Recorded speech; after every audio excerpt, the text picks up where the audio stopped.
저녁이면 평야엔 소의 종소리가 묻어났다. 초가을 바람이 죽사 지붕에 투명 슬레이트를 타고 지나가면 녹진한 건초 냄새와 흙먼지의 기척이 따라왔다. 흙길은 하루 동안 술에 가오가며 살짝 주저앉고 저녁밥 지을 시간 무렵이면 마을 개들이 한 차례씩 짖어 모았다. 하늘은 낮보다 낮아 보였고 누가 손바닥으로 덮어 씌운 듯 금세 어두워졌다. 그 집도 그랬다. 도로에서 2번 꺾어 들어가야 보이는 널찍한 마당과 우물, 그리고 소 6마리를 키우는 축사. 마당 가장자리를 따라 감나무가 서 있었고 감잎은 조금씩 붉은 빛을 띠었다. 살림은 넉넉하지 않았다. 사료값이 오를 때마다 장부의 빨간 줄은 한 뼘씩 자라났다. 그래도 이 집의 남자 강태수는 늘 등을 펴고 다녔다. 소는 손이 정직하면 반드시 보답한다고 믿었다. 아내 박하연은 32, 장터에서 처음 봤을 때 하얗고 갸름한 얼굴이 순수한 줄 알았다고 사람들은 말했다. 시어머니 윤옥례는 80을 바라보는 나이에 꼿꼿했다. 삭정이 같은 손가락으로 볕단을 주면 힘줄이 살아났다. 초등학교 3학년인 아들 강민재는 학교와 집, 축사를 오가며 자랐다.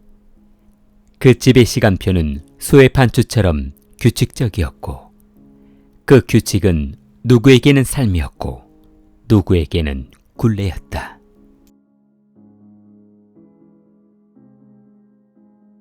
처음부터 사이가 나빴단 건 아니었다.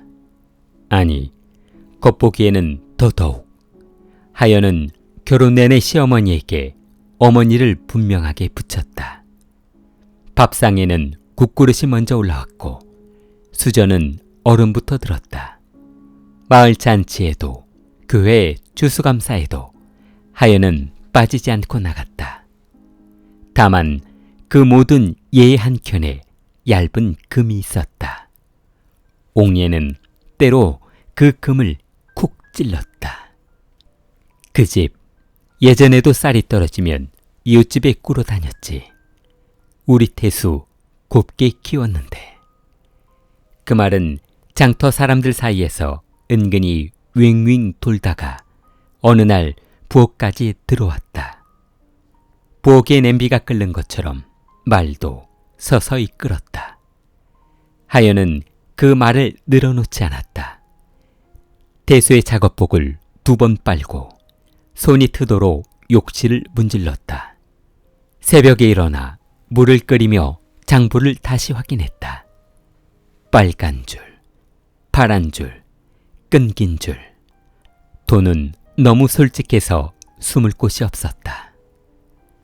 민재가 커가면서 집의 다툼도 커졌다. 전기세가 늘고 학교 준비물이 늘었다. 무엇보다 소사료가 늘었다. 태수는 목소리가 컸다. 옥례의 목소리도 컸다. 두 목소리가 팽팽하게 얽히면 하연은 그 사이에서 조용해졌다. 조용해지는 사람이 있으면 싸움은 언제나 조금 더 오래 갔다. 돈은 돈대로 나가고 소는 소대로 병이 날까 겁나고 겨울 나려면 건초를 더 쌓아야 해. 태수는 말끝에 늘 숨을 몰아넣었다. 그러니 흉보는 소리 듣지 않게 더 아껴 옥례가 덧붙였다. 그때마다 하연은 네라고 대답했다. 그리고 밤에 혼자 우물가에 서서 바가지를 씻었다. 물에 떠있는 작은 먼지들을 보면서 삶이란 저렇게 떠다니는 건가 생각했다. 건드리면 흩어졌다가 다시 모인다. 모였다가 가라앉는다.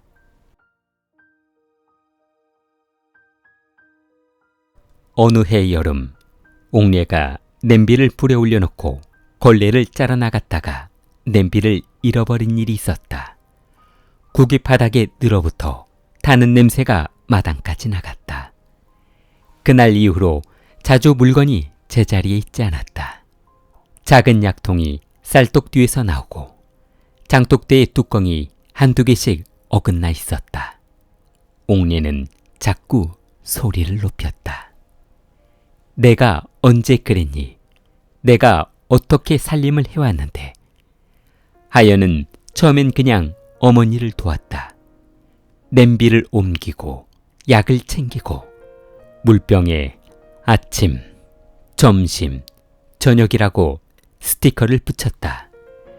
하지만 스티커가 벗겨지면 어머니는 화를 냈고 스티커를 붙이면 그 또한 잔소리가 되었다. 익숙했던 삶에서 작은 규칙이 흔들릴 때 사랑은 화를 낸다. 그 화살은 가까운 사람에게 먼저 날아갔다. 내가 며느리를 잘못 들였지. 그 말은 부엌의 한쪽 돌벽처럼 차갑고 단단했다. 민재는 부엌 문턱에 앉아 슬리퍼를 발끝으로 툭툭 차며 어른들의 소리를 들었다. 아이의 귀는 생각보다 넓고 깊었다. 학교에 가면 그는 자꾸 수학책을 접고 공책 귀퉁이에 축사 모양을 그렸다. 우리와 문, 빗장. 그 빗장은 늘 굵고 무거웠다. 가을이 깊어갈수록 장부의 숫자는 가팔라졌다. 대수는 새벽의 축사에서 시간을 더 보냈다. 그가 돌아오면 하연은 묵묵히 마른 수건을 건넸다. 말린 수건은 늘 따뜻했다. 손이 닿을 때마다 두 사람의 체온은 한순간 겹쳤다가 금세 멀어졌다. 마치 겨울 해처럼 비추다가 숨는. 그해 늦가을, 옥례는 길을 잃었다. 마을 회관에서 집으로 돌아오는 길. 개울다리 하나를 건너면 끝인데 다른 쪽으로 갔다. 동네 사람들이 차례로 나와 물었다. 어머니, 집이 어디시더라? 옥례는 한참을 서 있었다. 그날 밤 식탁에 놓인 수저가 내 벌이었다. 하연은 말없이 하나를 치웠다. 병원에 가자. 태수가 말했다. 병원 가면 뭐가 달라져? 하연의 목소리는 낮았다. 어머니, 예전처럼 날카롭진 않아도 어머니는 우리가 어머니처럼 살림 못한다고, 내가 집안을 망친다고 하루에도 몇 번, 20몇 번씩 말해. 민재 앞에서도. 그건 병이니까. 하연은 그 말을 오래 씹었다. 병이라는 말은 어떤 사람을 보호하는 동시에 다른 사람에게 끝없이 무기력하게 만드는 단어였다. 그날 밤 방 안의 공기는 얇았다. 누워있는 세 사람의 숨이 얇게 겹치고 또 멀어졌다. 겨울은 늘 같은 속도로 왔다. 축사에는 김이 났고 소들은 둔중하게 숨을 쉬었다. 얼어붙은 물통을 깨는 소리, 쇠스랑 부딪히는 소리. 새벽 5시, 6시. 하연은 집안의 시간을 돌렸다. 물을 데우고 죽을 쓰고 약봉지를 다시 모았다. 때로는 일부러 늦게 움직였다. 옥례가 더듬더듬 하던 일을 놓치면 그 빈자리를 채워야 했기 때문이다. 그녀의 느림은 도움과 방치의 경계에 서 있었다. 어느 쪽인지 질문하는 사람은 없었다. 태수와 하연의 말다툼은 돈 얘기로 시작해 돈 얘기로 끝났다. 통장의 잔액은 사람의 호흡처럼 들쭉날쭉했고 사료값은 다시 올랐다. 태수는 외상으로 더 가져오고 장부의 빨간 줄은 다시 늘었다. 이대로는 못 버텨. 그가 중얼거리면 그럼 줄여야지. 하연이 답했다. 뭘 줄여? 사람 마음부터. 그들의 대화는 서로를 살피는 동시에 서로를 놓아버리는 연습 같았다. 겨울은 길고 눈은 쉽게 오지 않았다. 눈이 오지 않는 겨울은 더 춥다. 봄이 와도 어떤 일은 제자리였다. 옥녀는 가끔 이름을 잊었다. 종일 소염물 냄새가 밴 치마를 쓸어내리며 저 아이 이름이 뭐였더라 하다가 갑자기 민재를 껴안고 울었다. 내 새끼, 내 새끼. 민재는 어깨를 굳게 하고 서 있었다. 아이의 어깨는 작은 다리 같아서 조금만 더 무거운 것이 올라오면 금방 떨렸다. 그 즈음부터 하연의 얼굴에서 빛이 가늘어졌다. 잠을 덜 자서가 아니었다. 온종일 누군가의 시선을 맞고 누군가의 시선을 피하는 사람의 얼굴이었다. 그녀는 절대 소리를 지르지 않았다. 대신 눈을 오래 깜빡였다. 오래 깜빡이면 어떤 일도 잠깐 멀어지는 것 같았다. 마을 사람들은 눈치를 챘다. 그 집 며느리가 참 얌전하긴 하지. 얌전하다 못해 속이 보이질 않아. 사람들의 평은 늘 칼날과 종이 사이였고 얇고 잘 드러나지 않았지만 닿으면 베었다. 사건이 벌어진 날은 예상보다 평범했다. 저녁이면 종소리가 나고 개가 짖고 남자는 축사로 나갔다. 하연은 도마를 닦고 물을 올렸다. 민재는 공책을 펴고 받아쓰기를 했다. 먼저 온 밤이 언제나처럼 반쯤 열려 있었다. 그리고 소리가 뚝 끊겼다. 그 집에서는 소리가 끊기는 것이 가장 큰 소리였다. 축사 쪽에서 작은 부딪힘이 있었고 잠시 후 아무 소리도 들리지 않았다. 하연은 문을 열고 서 있었다. 겨울과 봄 사이에 흐린 바람이 스르륵 들어왔다. 태수는 축사 바닥에 반쯤 누운 채로 발견되었다. 사람들은 넘어져 다쳤다고 했다. 그도 그럴 것이 축사 바닥은 늘 미끄럽고 쇠기둥은 단단하고 일은 반복되고 몸은 늘 앞으로 기댄 채 움직인다. 구급차의 불빛이 흙길을 천천히 굽이치며 들어와 마당을 휩쓸었다. 그날 밤 마을엔 개가 오래 짖었다. 경찰이 왔다. 동네 겨울과 봄이 갑자기 딱딱해졌다. 질문이 생기면 공기가 굳는 법이다. 태수의 몸에는 뚜렷한 타박이 있었다. 그 이상은 처음엔 아무도 몰랐다. 낯선 사람들이 장부를 넘겨보고 축사 기둥을 만지고 문고리를 잡았다가 놓았다. 그들은 질문하고 하연은 대답했다. 남편은 요 며칠 잠을 못 잤어요. 어머니 병원 예약도 있고 사료도 떨어지고 돈 얘기도 많았고 그녀의 말은 사실이었고 사실은 때로 설명 없이도 무게를 갖는다. 다만 사실과 사실 사이에 있는 빈칸들은 종종 사람을 불편하게 만든다. 장례는 조용히 치러졌다. 마당에 흰천이 걸리고 절을 하는 사람들의 허리에서 한숨이 났다. 남자들은 축사 옆에서 담배를 피웠다. 획을 밟는 발소리, 작은 기침소리, 절하는 아이들의 어색한 동작. 민재는 아버지 사진 앞에서 고개를 3번 숙인 뒤 갑자기 계단 밑으로 내려가 울음을 터뜨렸다. 울음은 어린 사람의 몸에서 아주 크게 난다. 누군가는 어른처럼 등을 두드렸다. 그 등은 생각보다 넓고 생각보다 서툴렀다. 그날 이후로 옥녀는 더 자주 멈췄다. 부엌 문 앞에서, 마당 우물가에서, 축사 문턱에서 마치 오래된 시계처럼 잠깐 쉬었다 다시 움직이곤 했다. 움직임과 멈춤의 간격은 점점 길어졌다.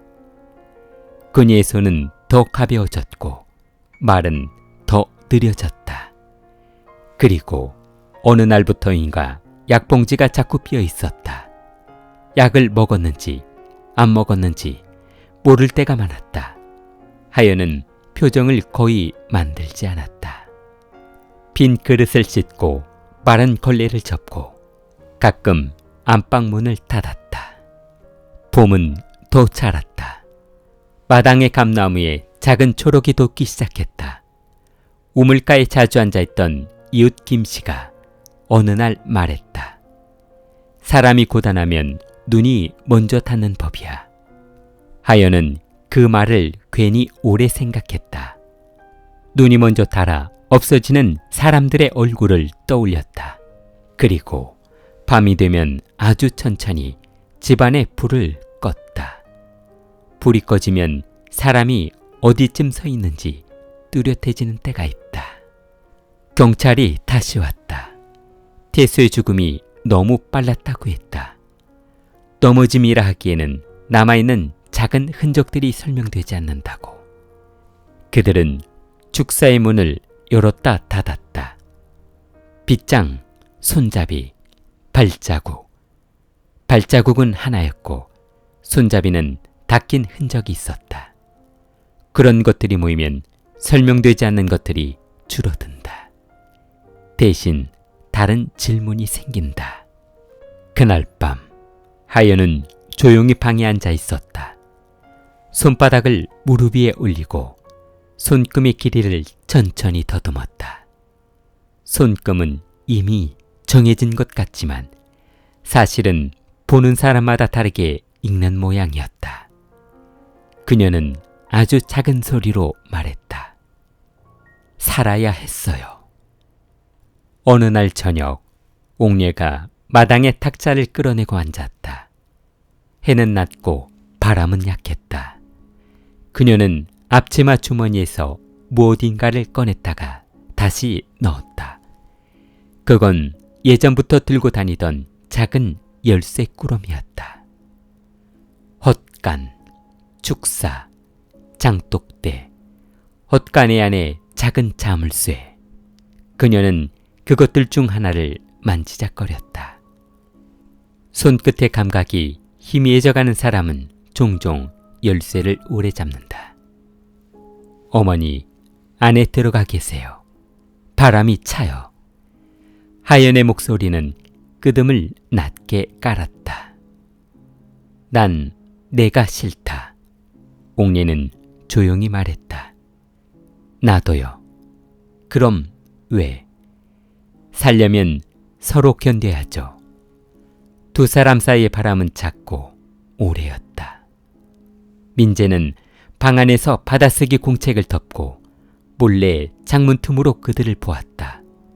그리고 공책 귀퉁이에 또 하나의 빗장을 그렸다. 여름이 시작될 즈음 옥녀의 몸은 더 작아졌다. 밥그릇은 늘 반쯤 비어 있었다. 말수는 줄었고 눈동자도 가끔 멈췄다. 사람은 멈추는 사람을 오래 본다. 하연은 하루에도 몇 번씩 시계를 봤다. 약 먹을 시간, 밥 먹을 시간, 잠깐 눕혀둘 시간. 시간은 늘 충분하지 않았고 동시에 너무 많았다. 그러던 날 옥녀는 조용히 누워 숨을 멈췄다. 맑은 아침이었다. 창문으로 들어오는 빛이 장롱 거울에다 방은 구석까지 번졌다. 누구의 울음도 크게 나지 않았다. 사람이 오래 아프면 집안의 울음도 익숙해진다. 익숙한 슬픔은 소리를 낮춘다. 하연은 눈을 감고 어머니의 손을 한참 잡았다. 그 손은 아직도 살림의 잔여를 갖고 있었다. 장례가 끝난 뒤 사람들은 더 이상 그 집에 오래 머물지 않았다. 한 집이 조용해질 때 마을은 조금 더 분주해진다. 대신 경찰은 다시 찾아왔다.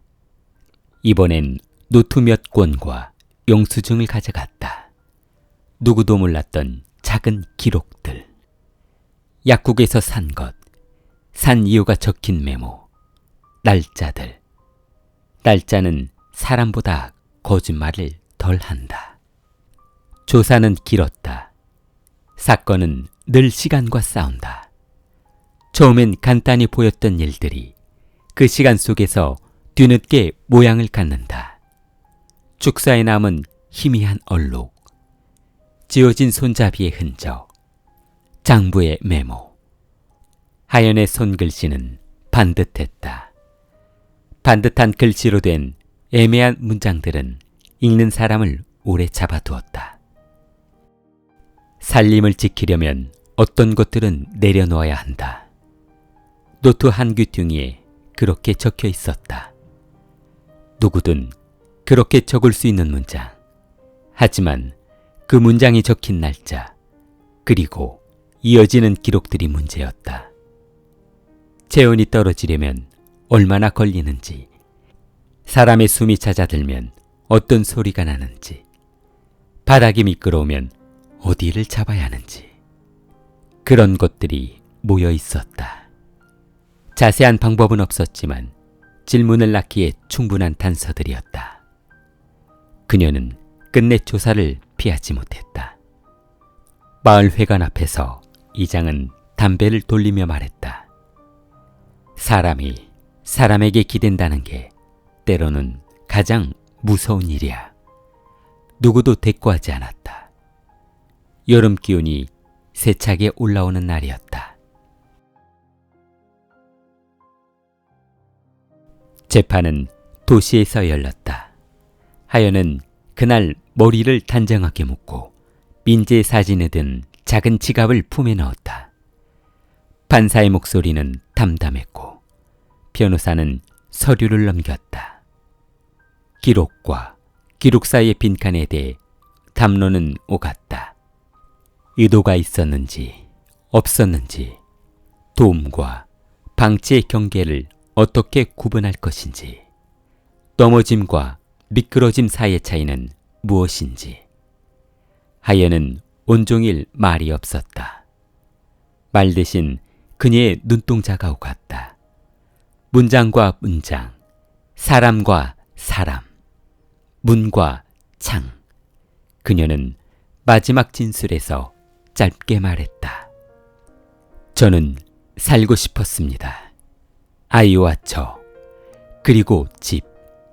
그런데 그게 사람을 밀어내는 일이 되는지 몰랐어요. 아니, 어쩌면 알았는데 모른 척 했을지도. 그 말은 판사에게로, 배심원에게로, 방청석에게로 흘렸다. 사람들은 고개를 조금씩 숙였다. 어떤 사람은 펜을 놓고 어떤 사람은 손바닥을 문질렀다. 오래된 나무자들이 작은 삐걱거림을 냈다. 형량은 길었다. 누구에게는 무겁고 누구에게는 가벼웠다. 무게의 감각은 늘 보는 사람에게 달려있다. 하연은 수감되기 전 집에 들러 마지막으로 마당을 쓸었다. 빗자루는 마당의 모래를 한쪽으로 몰았다. 감나무 밑에 작은 둔덕이 생겼다. 민재는 문간에 서 있었다. 아이의 눈은 크고 조용했다. 민재야, 학교 늦지 마. 가끔 감나무한테 물도 좀 주고. 그간 하지 못했던 말들이 목구멍까지 차올랐다가 다시 가라앉았다. 그녀는 아들에게 손을 흔들었다. 아이는 아무 말도 하지 않았다. 아이의 침묵은 어른의 말보다 길었다. 그 뒤로 마을은 조용히 제 갈 길을 갔다. 한 집안의 사연이 잠시 사람들의 입담을 묶었다가 계절이 바뀌자 조금씩 풀렸다. 축사에는 새 준이 들어왔고 소의 종소리는 다시 저녁마다 울렸다. 마을 개들은 여전히 한 차례씩 짖었다. 우물가의 물은 여름이면 조금 더 달고 겨울이면 손을 얼렸다. 민재는 조금씩 자랐다. 그는 학교에서 사회 과목을 좋아했다. 사람들 사이의 약속과 규칙, 그것들이 어떻게 세워지고 무너졌는지 배우는 걸 좋아했다. 공책 귀퉁이에 그리던 빗장은 어느 날부터 사라졌다. 대신 작은 다리를 그렸다. 다리는 강을 건너게 해준다. 건너편엔 늘 다른 마을이 있다. 어느 늦은 저녁, 고개 너머 작은 정자에 마을 사람들이 모여 있었다. 추석을 앞둔 밤이었다. 누군가 말하길 사람 일은 참 알다가도 모르겠다 라고 했다. 갑자기 김씨가 조심스럽게 입을 열었다. 그 집 말이야. 다들 알고는 있었지. 시어머니가 결혼 전부터 반대했다는 거. 우리 태수 곱게 키웠다며 그 집안은 가난하다고. 음식 냄새가 옷에 뵐 거라고. 손끝이 거칠 거라고. 장터에서도 얘기 많이 돌았잖아. 그 말이 어디로 가서 어디로 박혔는지는 모르겠지만 결국 사람을 조금씩 깎아먹었지. 그 말에 몇몇이 고개를 끄덕였다. 누군가는 차갑게 반박할 수도 있었다. 끝간 말이 사람을 망치겠느냐고. 하지만 마을에서는 말이 오래 남는다. 말은 허공에서 사라진 것 같아도 어디에든 스민다. 축사 기둥에도, 장독대 뚜껑에도, 사람의 어깨에도. 하연의 마음속 금은 아마 그때부터 자라고 있었을 것이다. 사람의 금은 보통 밖에서부터 시작하지 않는다. 안에서부터 얇게 벌어져 나온다. 살림이란 이름으로, 효도라는 이름으로, 사랑이란 이름으로, 그리고 돈이라는 이름으로 그 금 사이로 바람이 들고 바람은 방향을 만든다. 때로 그 방향이 사람을 살리고 때로 사람을 미끄러뜨린다. 여름의 끝자락, 민재는 혼자 감나무 아래 서 있었다. 감은 아직 딱딱했다. 그는 나무 껍질에 손바닥을 대고 천천히 문질렀다. 거칠고 따뜻했다. 어른들이 말하던 살림의 온도 같은 것이 느껴졌다. 그는 공책을 챙겨 집으로 들어갔다. 숙제는 가족에게 편지 쓰기였다. 그는 펜을 들고 썼다. 아빠에게. 축사에 혼자 나갈 때 무서웠어요. 그래도 아빠는 항상 불을 켜고 가서 내가 문간에서 기다리면 금방 돌아왔지요. 나는 이제 밤이 조금 덜 무섭습니다. 엄마에게. 엄마는 늘 조용해서 무슨 생각을 하는지 잘 몰랐어요. 나도 조용해졌어요. 그런데 선생님이 그러는데 조용한 사람도 말을 써서 할 수 있대요. 그래서 이렇게 써요. 밥 먹을 때 국 먼저 주던 거 기억나요. 할머니에게. 할머니는 내 이름을 잊기도 했지만 내가 감에 배추벌레 붙은 것을 보여주면 꼭 웃었어요. 그때 할머니의 웃는 얼굴을 잊지 않을래요. 편지를 다 쓰고 창문을 열었다. 축사 쪽에서 다시 종소리가 났다. 소들은 여전히 반추했고 마을 개들은 한 차례씩 짖었다. 시간은 다시 돌아갔다. 돌아가면서도 조금씩 달라졌다. 사람들이 가장 알고 싶어하는 건 늘 왜였다. 왜 그렇게까지 갔는지, 왜 멈추지 않았는지, 왜 도움을 청하지 않았는지.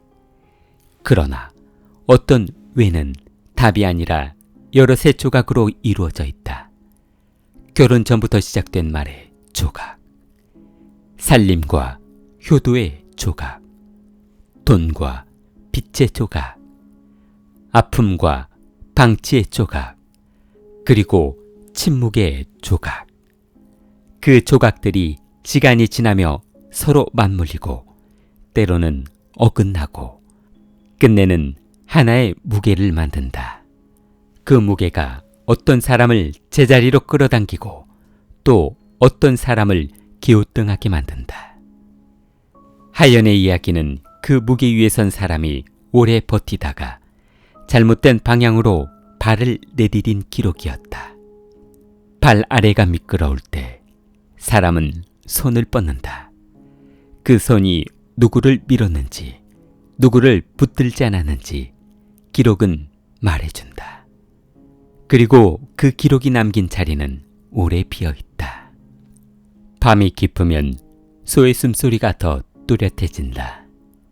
축사 지붕을 치는 비의 소리, 우물가에 떨어지는 작은 빗방울 소리, 개가 멈칫거리다 다시 짖는 소리, 그 모든 소리 사이에 사람의 호흡이 있다. 살아있는 사람들의 호흡, 떠나간 사람들의 흔적, 아직 크지 않은 아이의 잠. 그 호흡들이 겹쳐지면 마을은 그럭저럭 다음 날을 맞는다. 그리고 다음 날 저녁이면 종소리는 어김없이 울린다. 종소리는 언제나 같고 그 소리를 듣는 사람들만 달라진다. 누군가는 그 소리를 위로로 삼고 누군가는 그 소리를 두려움으로 삼고 또 누군가는 그 소리를 그냥 소리로만 듣는다. 그러나 소리는 결국 지나간다. 지나가고 나면 말이 남는다. 말은 다시 누군가의 삶 속으로 스며든다. 그 집의 마당에도 아직 감나무가 서 있다. 가을이면 붉은 감이 달리고 겨울이면 빈 가지가 남는다. 봄이면 다시 어린 잎이 돋는다. 민재는 때로 그 나무 아래에서 공책을 펼친다. 이제 그는 빗장 대신 다리를 그린다. 다리는 건너가라고 있는 것이니까. 건너가다 보면 언젠가 저녁의 종소리도 다른 소리로 들릴 날이 올 것이다. 킬리를 사랑하는 마음을 좋아요와 구독으로 표현해보세요. 킬리였습니다.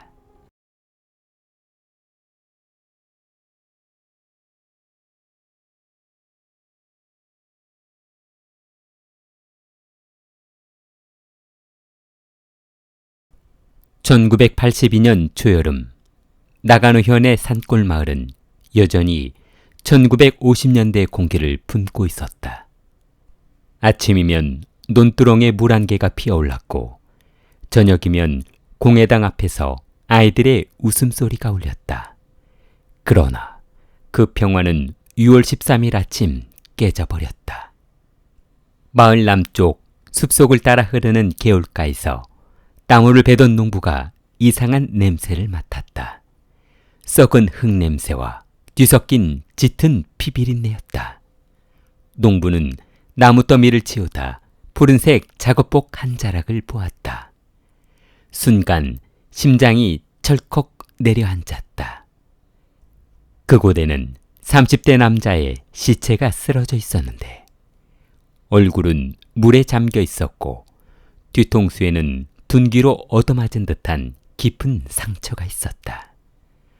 농부는 비명을 지르며 뒤로 물러났고 도로 쪽으로 뛰어가 마을 사람들을 불러왔다. 피해자는 곧 신원이 확인되었는데 이름은 요시다 켄타. 이 마을에서 태어나 젊은 시절 도쿄로 떠나갔다 3년 전 마을로 돌아온 인물이었다. 도시에서 사업에 실패해 빚을 지고 돌아왔다지만 최근엔 마을에서 작은 토지를 사들여 무엇인가를 준비하고 있다는 소문이 돌고 있었다. 사람들은 웅성였다. 또 술집에서 싸운 게 아닐까. 아니야, 산에 사는 오노 녀석하고 자주 다투던데. 마을 촌장 다케다 씨 땅을 사들이려 했다잖아. 마을 회관에는 곧 촌장이 불려왔다. 그는 굳은 얼굴로 주민들을 진정시키며 말을 했는데, 경찰에 연락했으니 현에서 형사가 올 거다. 다들 입 다물고 시끄럽게 하지 말아라. 그러나 이미 불안은 번졌다. 이 조용한 마을에서 살인사건이라니, 그것도 외부인이 아니라 태어나고 자란 마을 청년이 피살당한 것이다. 그날 오후, 시골길로 검은 승용차 한 대가 천천히 들어왔다. 차에서 내린 이는 40대 초반의 수사관 사토 형사였는데, 도시경찰 특유의 매서운 눈빛을 가진 그는 마을 사람들을 둘러보며 짧게 고개를 숙였는데, 사토라고 합니다. 오늘부터 이 사건을 맡게 되었습니다. 마을은 이제 돌이킬 수 없는 소용돌이 속으로 들어가고 있었다.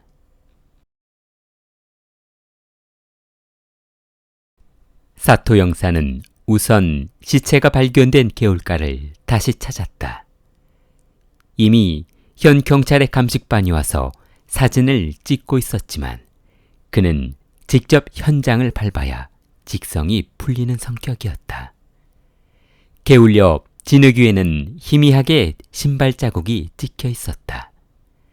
시체 옆에는 담배꽁초 2개가 떨어져 있었고 그것은 아직도 축축했다. 이 마을에 담배 피우는 사람이 많습니까? 사토 형사가 물었다. 감식반은 어깨를 을썩이며 남자 어른치고 안 피우는 사람이 드뭅니다. 그는 담배꽁초를 집어 봉투에 넣었다. 세븐스타. 도시에서도 흔한 담배였다. 범인이 일부러 흔적을 남긴 걸까? 아니면 단순한 부주의였을까? 사토는 시체를 검시했다. 사망 시간은 전날 밤 9시 전후. 뒤통수에 큰 외상이 있었고 직사했을 가능성이 높았다. 손에는 흙이 묻어 있었는데 발버둥친 흔적이라기보다 뭔가를 움켜쥔 자국 같았다. 그러나 손에는 아무것도 남아있지 않았다. 마을 사람들은 경찰서를 임시 조사실로 삼아 불려왔다. 가장 먼저 조사받은 이는 마을 촌장인 다케다 마사오. 60이 넘은 나이에도 여전히 당당한 풍채를 자랑하는 그는 고개를 세우고 형사를 노려보았다. 켄타라면 요즘 내 땅을 사겠다고 성가시게 굴더군. 하지만 난 거래를 거절했지. 그게 전부야. 사토는 그의 두 손을 유심히 보았다. 손등에 흙자국이 남아 있었지만 그는 농사일을 하고 온 참이라며 변명했다. 다음으로 불려온 이는 농부 오노 류지였다. 그는 말수가 적고 눈이 잘 마주치지 않았다. 마을 사람들 사이에선 과거 주먹 다툼으로 구류를 산 적이 있어 은근히 의심받는 인물이었다. 어젯밤 9시 어디 있었습니까? 집에 있었습니다. 아내랑 같이. 아내는 증언할 수 있습니까? 예. 그러나 그의 말투는 확신이 없었다. 형사는 노트에 크게 알리바이 불명확이라 적었다. 세 번째로 불려온 이는 여교사 하라 미치코였다. 26의 젊은 여성으로 마을 초등학교에서 아이들을 가르치고 있었다. 그녀는 긴장된 듯 수건을 꽉 쥐고 있었다. 피해자와는 어떤 관계였습니까? 켄타 씨와는 가끔 이야기를 나누는 사이였어요. 도쿄에서 돌아온 뒤 마을 도서관에서 함께 자료를 찾기도 했고요. 자료라니 무슨? 옛날 마을 토지 기록 같은 거예요. 뭘 조사하는지 구체적으로 말해주진 않았습니다. 사토의 눈빛이 날카로워졌다. 토지 기록이라. 이 작은 마을에서 땅은 곧 권력이자 생존이었다. 켄타가 그것을 파헤치려 한 것일까? 조사가 끝난 후 사토는 다시 노트를 정리했다. 살해 동기, 토지 매입 갈등, 촌장, 개인적 원한, 오노, 혹은 알 수 없는 과거의 비밀, 단서, 세븐스타 담배꽁초, 획으로 얼룩진 손, 미스터리. 왜 피해자는 마을 기록을 조사했는가? 밤이 깊어가자 사토는 여관방 창문을 열고 마을의 어두운 전경을 내려다보았다. 가로등은 드물었고 산 너머에서는 매미와 개구리 소리만이 뒤엉켜 울려왔다. 그는 담배를 꺼내 물었다. 그러나 불을 붙이지 않았다. 켄타가 마지막으로 보았을 어둠이 바로 이런 풍경이었을 것이다.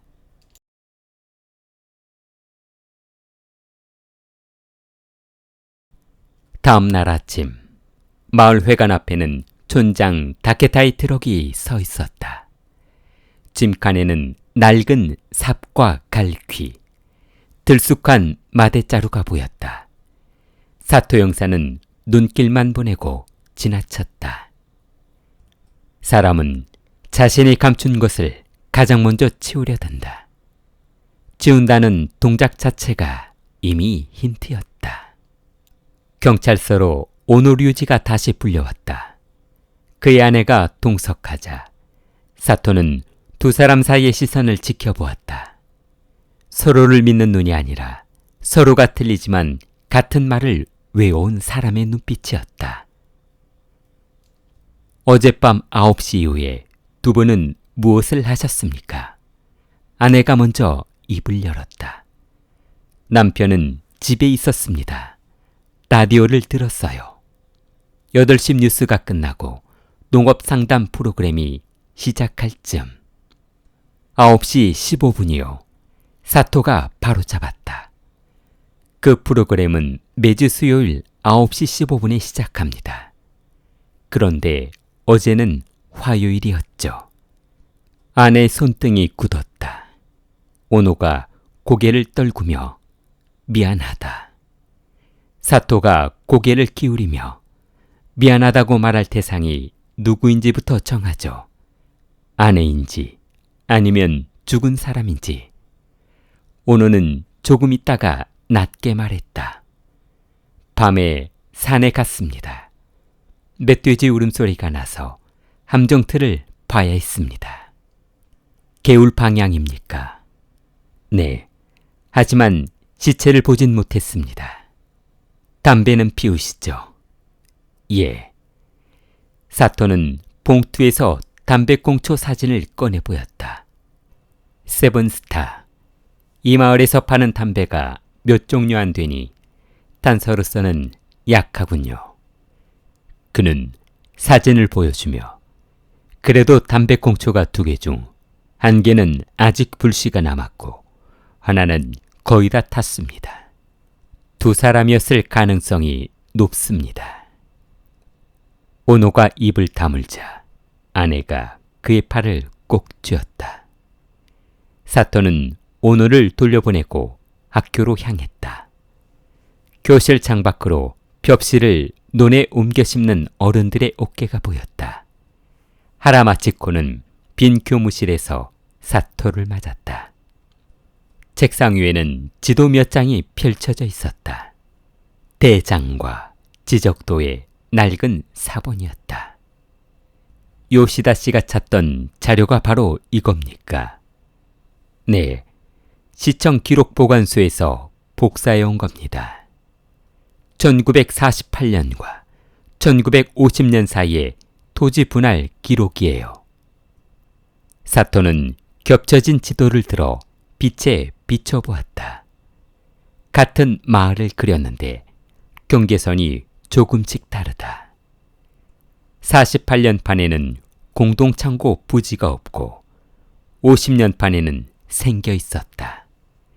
대신 그 자리를 차지했던 작은 논 두 필지가 사라졌다.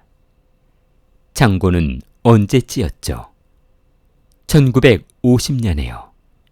쌀을 모아두었던 창고죠. 전쟁이 끝나고 수매량이 들쭉날쭉해지던 때라 회관 옆에 새로 세웠다고 들었습니다. 사토는 손가락으로 경계선이 어긋난 부분을 더듬었다. 요시다 켄타가 최근에 사들이려 했던 땅은 어디였습니까? 하라가 빨간 펜으로 지적도에 한 모서리를 찍었다. 여기 개울을 따라 내려오는 밭, 창고에서 남쪽으로 내려오다 굽어지는 곳. 거기서 며칠 전 굴삭기로 흙을 조금 판 흔적이 있었습니다. 아이들이 그 옆에서 장난을 치다 흙 속에 사람 뼈 같다며 떠들어서 제가 말렸습니다. 사토는 눈빛이 달라졌다. 뼈를 보았습니까? 아니요. 소문만. 하지만 흙에서 오래된 배틀과 못이 나왔다고 아이들 말이 들쭉날쭉했습니다. 경찰서로 돌아오는 길, 사토는 작은 신사에 들렀다. 마을 어귀 대나무 숲 사이 작은 도리 뒤로 얇은 계단이 있었다. 신사 뒤편의 창고문은 자물쇠가 채워져 있었다. 절제 자물쇠는 비교적 새 것이었다. 열쇠 구멍에는 흙먼지가 가볍게 묻어 있었고 바로 어제쯤 닦은 듯 표면만 번들거렸다. 촌장님, 신사 열쇠는 누가 가지고 있습니까? 뒤에서 마케타 마사오가 나타났다. 나와 구역장 둘뿐이지. 어제 여셨죠. 어제는 아니고 그저께. 무엇 때문에요? 축제 준비물 확인 때문에. 축제는 가을입니다. 그렇지만 미리 볼 수도 있지. 사토는 더 묻지 않았다. 다케타의 장화에 마른 진흙이 끼어 있었다. 물기가 빠진 개울바닥에 흙과 비슷한 색이었다. 장화 앞굽엔 가시덤불이 긁은 듯한 얕은 상처가 있었다. 개울가로 내려가는 오솔길 옆. 머루 덩굴에 긁히면 저런 자국이 생긴다. 요시다 켄타와는 토지 문제로 다투셨죠. 젊은 놈이 아는 것도 없이 들쑤시고 다녔지. 마을 일은 마을 사람이 정한다. 도쿄에서 실패하고 돌아온 사내가 왜 그렇게 열심히 땅을 찾았을까요? 다케타가 어깨를 으쓱했다. 실패한 자는 집요해진다. 사토는 신사 계단에 앉아 한참을 내려다보았다. 바람이 대나무 앞을 긁었다. 잎사귀가 서로 닿는 소리는 종이와 종이가 스치는 소리와 닮아 있었다. 종이가 서로를 덮치는 방식, 지도 위 경계선이 옮겨진 방식, 그리고 무엇인가를 그 아래에 눌러덮은 방식. 그날 밤, 사토는 여관방에서 요시다 켄타의 소지품 목록을 다시 꺼내 읽었다. 지갑, 열쇠꾸러미, 오래된 인주, 접힌 엽서 한 장. 엽서 뒷면에는 도쿄 주소와 함께 짧은 문장이 적혀 있었다. 경계는 종종 사람보다 오래 간다. 그러나 어떤 경계는 사람의 두려움만큼만 유효하다. 보내는 이는 없었다. 필체는 매끈했고 잉크는 오래되지 않았다. 그는 엽서를 빛에 비춰보았다. 익숙한 필압. 문장 사이에 간격이 일정치 않았다. 누군가 급하게 하지만 오래 생각한 사람처럼 쓴 글씨. 그는 메모에 적었다. 엽서의 글씨. 여성. 혹은 펜 습관이 섬세한 사람 하라. 그리고 물음표를 크게 쳤다.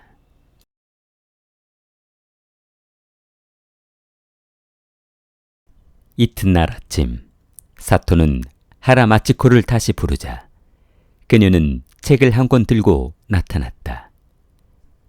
표지는 해진 종이, 제목은 전후 지적 정리 개요. 마을의 기록이 아닌 도시 도서관에서 빌려온 일반서였다. 요시다 씨가 이 책을 찾았나요? 제가 먼저 읽고 있었어요. 수업 준비 겸 아이들에게 우리 마을 이야기를 들려주고 싶어서. 어떤 이야기요? 전쟁이 끝나고 사람들이 어떻게 땅을 나눠 가졌는지, 누구는 강 쪽에 습지를 메었고 누구는 산비탈을 개간했고, 이런 이야기요. 그런데 켄타 씨가 제 책상 위에서 이 책을 보고 빌려달라고 했습니다. 사토는 조심스레 책장을 넘겼다. 어떤 페이지에는 모서리가 접혀 있었고 어떤 페이지에는 연필로 작은 점이 찍혀 있었다. 공동창고 건립 시 토지대장 변경 절차, 경계 조정 시 분쟁 사례. 그는 연필점을 따라가다 한 페이지 여백에 적힌 메모를 발견했다. 창고, 사라진 논 두 필지, 인부 명단, 49년 실종.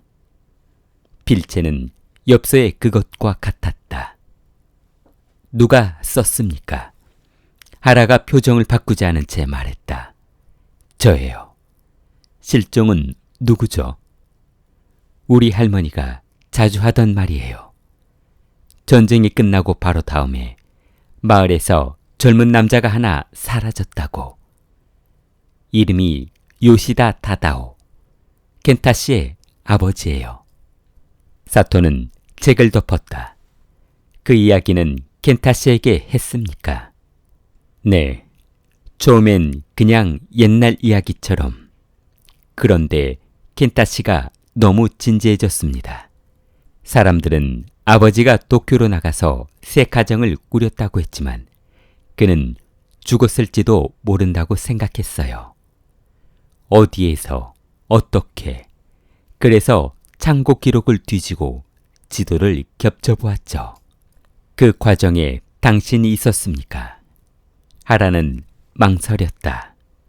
네, 저는 아이들에게 사실을 가르치려고 했습니다. 이 마을이 어떻게 만들어졌는지. 하지만 선이 옮겨진 걸 보면서 다른 걸 보게 됐어요. 선 아래에 무엇이 묻혀 있는지. 사토는 창밖으로 잠깐 시선을 던졌다. 운동장에서 아이들 뛰는 소리가 들렸다. 사실과 진실 사이에는 종종 아이들 울음소리 같은 틈이 있다. 알고도 모르는 척 넘어갈 수 있는 밝고 얇은 틈. 요시다 타다오의 실종을 알고 있는 사람은 누구였습니까? 노인회 몇 분, 그리고 촌장님도 아마. 근거는요. 창고 뒤편, 또 하나의 창고요. 사토가 눈썹을 올렸다. 신사 뒤 창고 말입니다. 하라가 자세를 굽혔다. 거기에는 축제 때 쓰는 물건을 둡니다. 제가 작년에 아이들과 청소를 하러 갔을 때 출입문 안쪽 상자에 49년 인부 명단이라고 적힌 봉투를 보았습니다. 들춰보진 않았지만 켄타 씨에게 그 말을 했어요.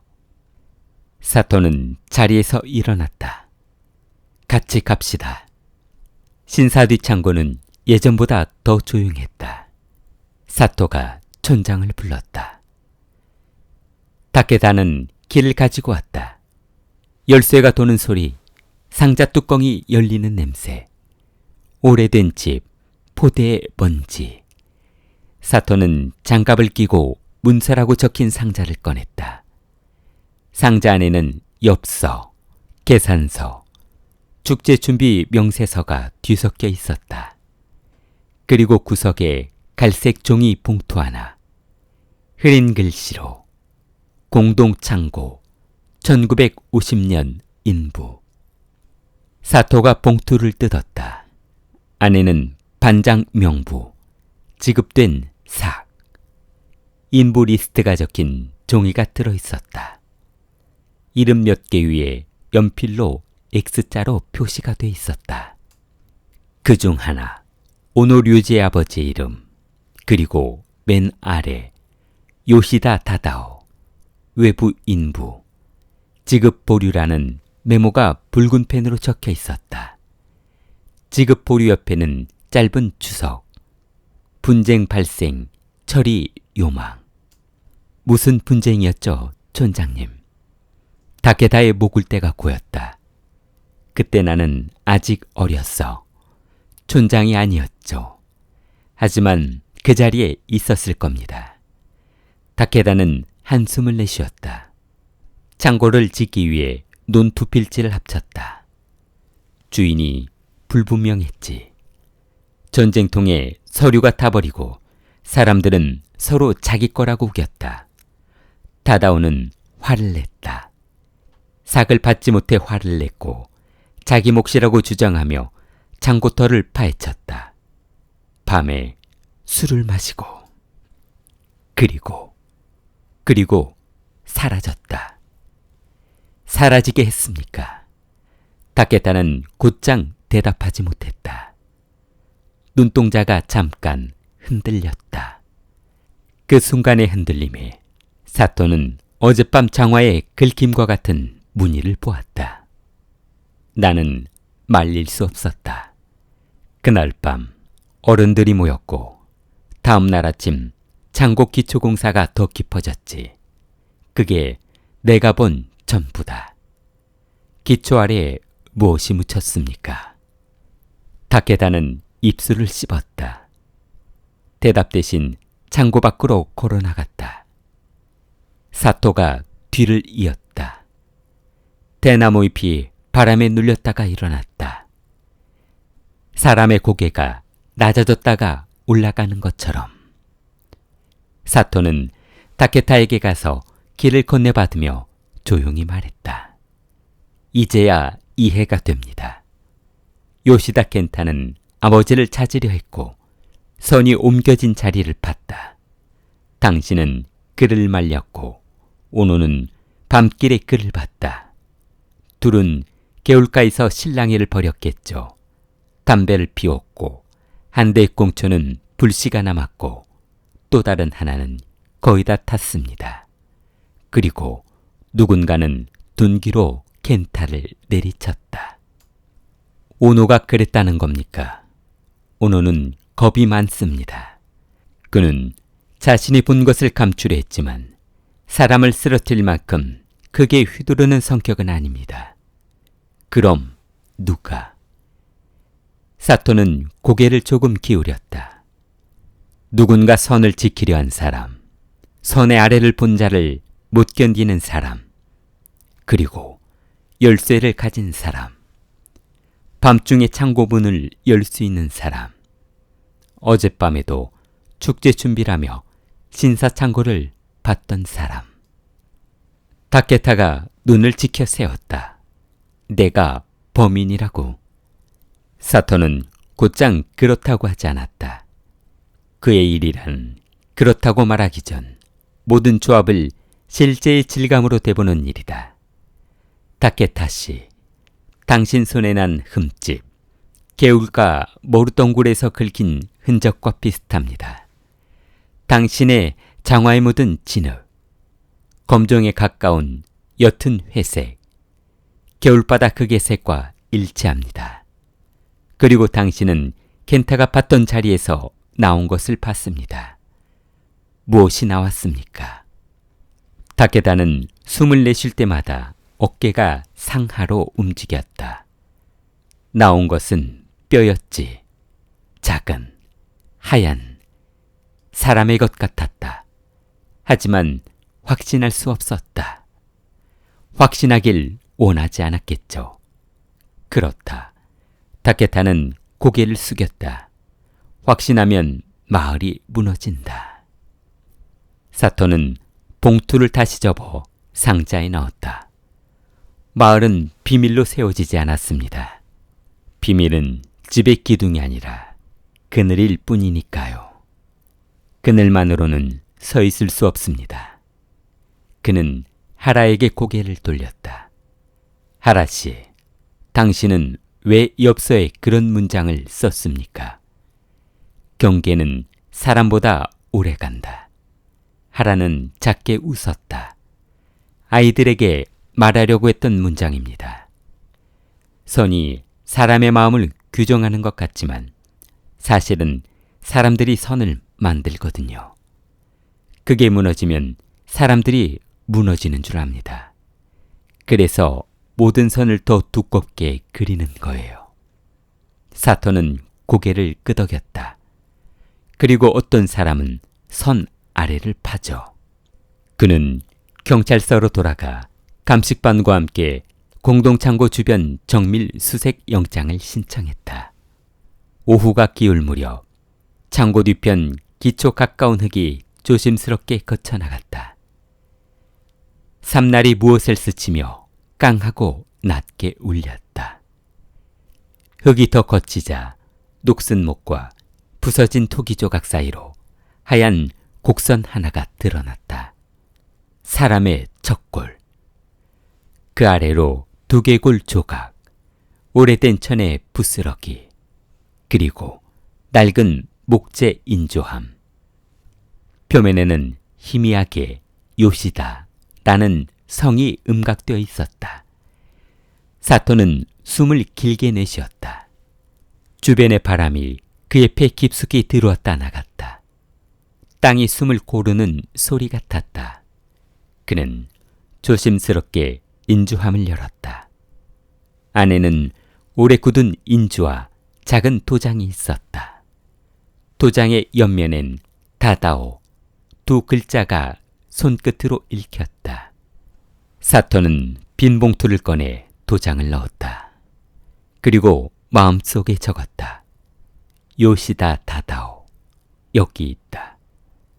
아들이 파헤친 자리, 선 아래에서. 해가 서쪽 산둥성 위로 넘어갈 때 사토는 회관 마이크를 빌려 마을 사람들을 모게 했다. 사람들은 공포와 호기심으로 뒤섞인 얼굴로 모여들었다. 다케다는 구역장들과 앞줄에 섰다. 오노와 그의 아내는 뒤쪽에서 서로의 손을 잡고 있었다. 하라는 아이들을 집으로 돌려보내고 마지막에 도착했다. 사토는 마이크를 잡지 않았다. 그는 그냥 또박또박 말했다.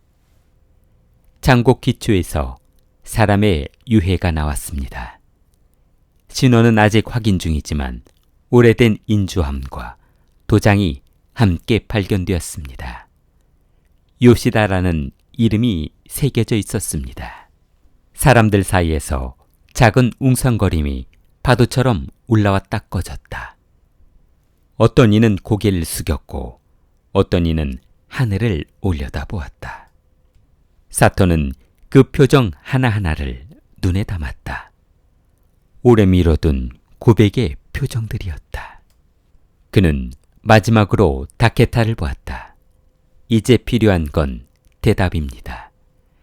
다케타가 잠시 입술을 꼭 깨물었다. 그러다 마침내 마이크 앞으로 걸어 나왔다. 그의 발소리가 나무바닥을 둔탁하게 때렸다. 그는 마이크를 잡지 않고 공회당 천장의 나무 석가래를 한번 올려다 보았다. 그리고 낮게 말했다. 우리가 묻은 건 한 사람뿐이 아니었다. 공회당의 공기가 갑자기 얇아졌다. 누군가가 의자를 밀고 일어섰고 누군가는 손으로 입을 가렸다. 사토는 한 발 앞으로 나섰다. 다케타의 다음 문장을 기다리며. 우리는 두려웠다. 전쟁이 끝나도 배급은 그대로였고 세금은 더 늘었고 누군가는 굶어 죽었다.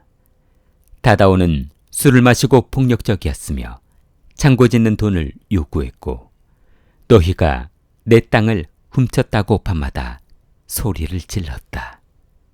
어느 날 밤 어른들이 그를 붙잡았다. 누구도 먼저 주먹을 휘둘렀다고 말하지 않았다. 그저 다음날 기초공사는 더 깊어졌다. 사토는 그의 목소리에서 한 사람의 죄와 여러 사람의 죄가 뒤섞이는 소리를 들었다. 여러 사람이 동시에 가해자일 때 죄는 이름을 잃는다. 이름을 잃은 죄는 오래 산다. 오래 사는 죄는 마을이 된다. 그는 조용히 고개를 끄덕였다. 요시다 켄타는 왜 죽었을까요? 다케타는 기침을 했다. 그는 두려움이 만든 선을 지우려 했다. 사토는 더 묻지 않았다. 이제 그는 알았다. 남은 건 그 밤을 실제 시간으로 조립하는 일과 산자들이 감당해야 할 몫을 법의 언어로 옮기는 일뿐이었다. 그는 속으로 적었다. 범행 동기는 은폐의 연쇄. 범죄에 사용된 무기는 둔기. 참가자 미상 다수. 직접 실행자 다케타와 오노.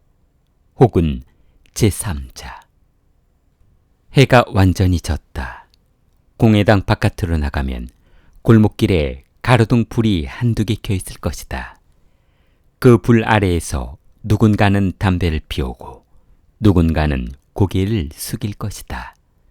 오늘 밤 이 마을에는 막 시작된 밤보다 오래된 밤이 겹쳐질 것이다.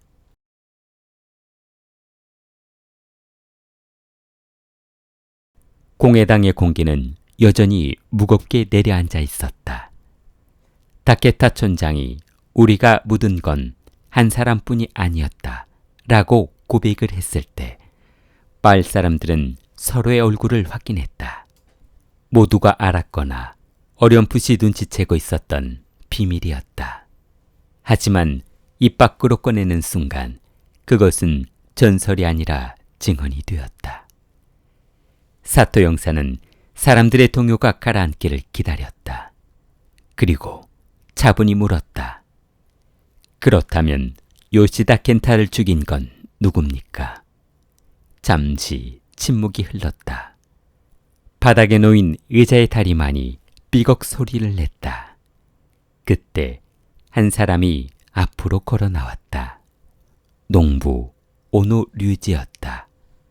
얼굴은 창백했고 두 손은 떨리고 있었다. 제가 했습니다. 사람들 사이에서 숨죽인 웅성거림이 퍼졌다. 사토는 오노를 똑바로 보았다. 어떻게 했습니까? 개울가에서 마주쳤습니다. 켄타가 삽으로 땅을 파고 있었어요. 흙 속에서 나온 뼈를 손에 들고 아버지다 라고 외쳤습니다. 그때 저는 겁이 났습니다.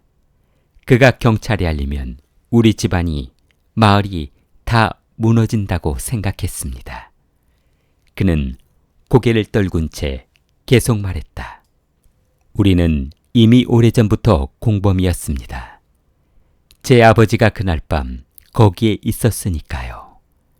저는 그 사실을 어린 시절부터 들으며 자랐습니다. 그래서 켄타가 땅을 파헤치는 걸 보고 머리가 하얘졌습니다. 주위에 있던 돌멩이들을 들어 그의 뒤통수를 내리쳤습니다. 한 번에 쓰러졌습니다. 사토는 침묵했다. 오노의 고백은 사건의 형식적인 진실을 설명했다. 그러나 그는 직감했다. 이 고백만으로는 아직 무언가 부족하다는 것을. 그럼 담배꽁초 2개는? 저 혼자 피웠습니다. 2개를 동시에 피웠다고. 잠시 정적이 흐르고 긴장을 풀려고. 사토는 그의 시선을 똑바로 마주했다. 오노의 동공은 흔들리고 있었다. 그는 거짓을 숨기려 하는 사람이 아니라 누군가를 대신하려는 사람의 눈이었다. 그때 뒤쪽에서 또 다른 소리가 울렸다. 거짓말 하지 마. 모두가 고개를 돌렸다. 하라미치코였다. 그녀는 의자에서 일어나 앞으로 걸어 나왔다. 손에 작은 수첩을 들고 있었다. 켄타 씨와 마지막으로 만난 건 저예요.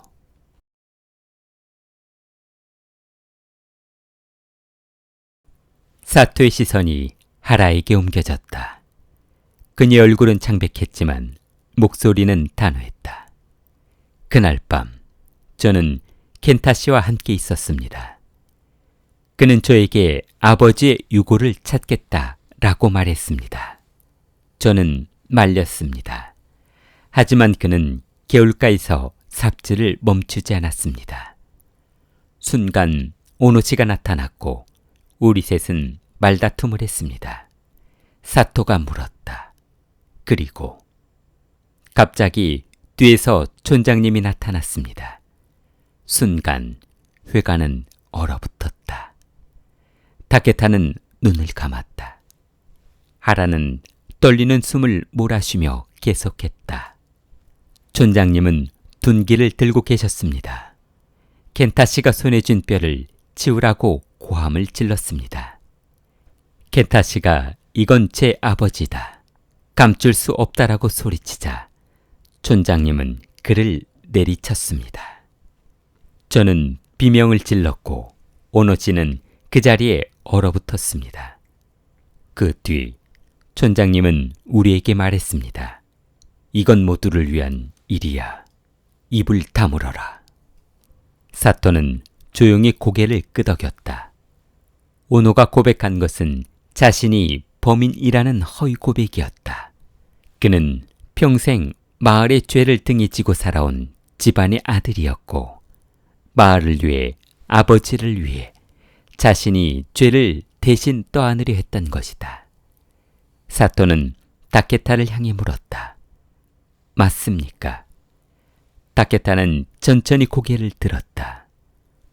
주름진 얼굴 위에 긴 세월의 그림자가 겹쳐 있었다. 그래, 내가 했다. 그의 목소리는 낮았지만 회관 안에서는 누구보다 크게 울렸다. 나는 마을을 지키려 했다. 타다오도, 켄타도 결국 선을 넘은 자였다. 선을 넘으면 마을은 무너진다. 나는 그것을 막으려 했다. 그게 내 임무라고 믿었다. 그는 두 손으로 얼굴을 감쌌다. 하지만 결국 내가 무너뜨린 건 마을이었다. 사토는 천천히 메모를 덮었다. 진실은 드러났다. 그러나 그것은 누가 범인인가 라는 문제를 넘어 마을 전체가 짊어진 죄였다.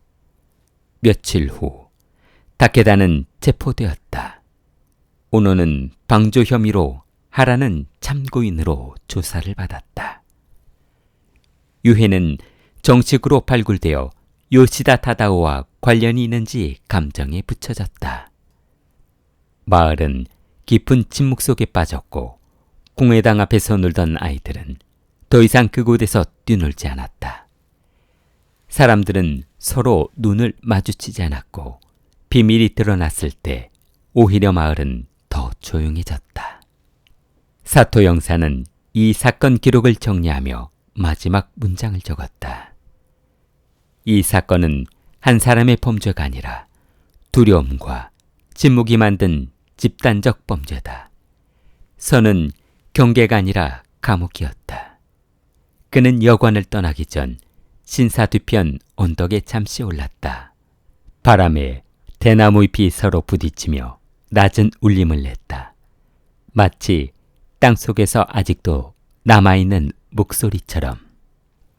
사토는 가만히 눈을 감았다. 이 마을의 밤은 오랫동안 끝나지 않을 것이다. 하지만 언젠가는 아이들이 새로운 선을 긋고 그 위에 새로운 이야기를 쓸 날이 올지도 모른다. 그는 발걸음을 돌려 산길을 내려갔다. 멀리 새벽의 첫 기차가 마을을 향해 달려오고 있었다. 길리를 사랑하는 마음을 좋아요와 구독으로 표현해보세요. 길리였습니다.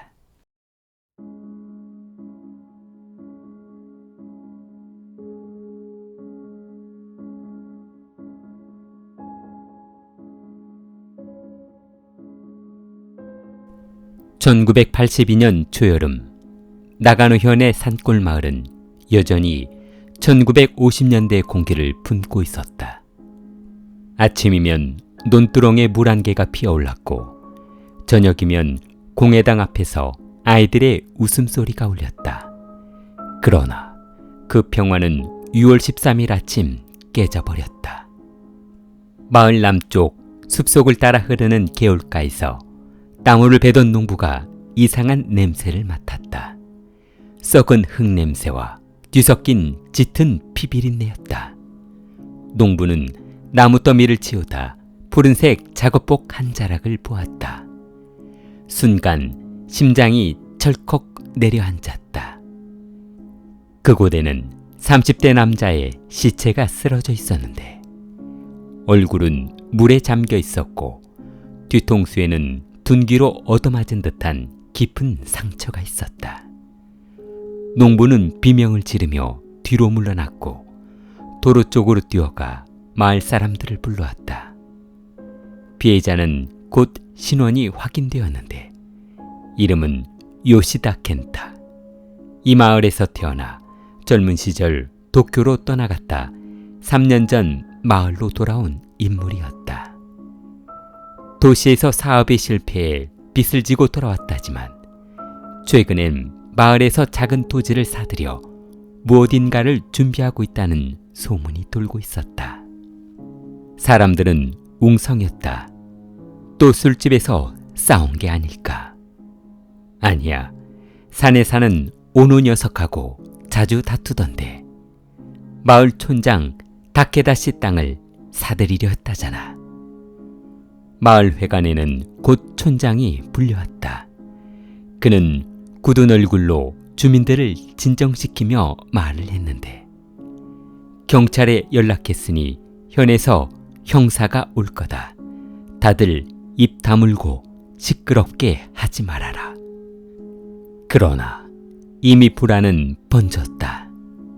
이 조용한 마을에서 살인사건이라니, 그것도 외부인이 아니라 태어나고 자란 마을 청년이 피살당한 것이다. 그날 오후 시골길로 검은 승용차 한 대가 천천히 들어왔다.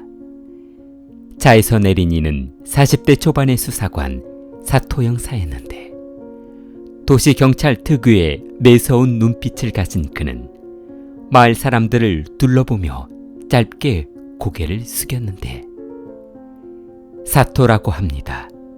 오늘부터 이 사건을 맡게 되었습니다.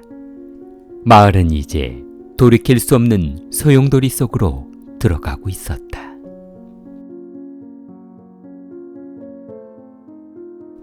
사토 형사는 우선 시체가 발견된 개울가를 다시 찾았다.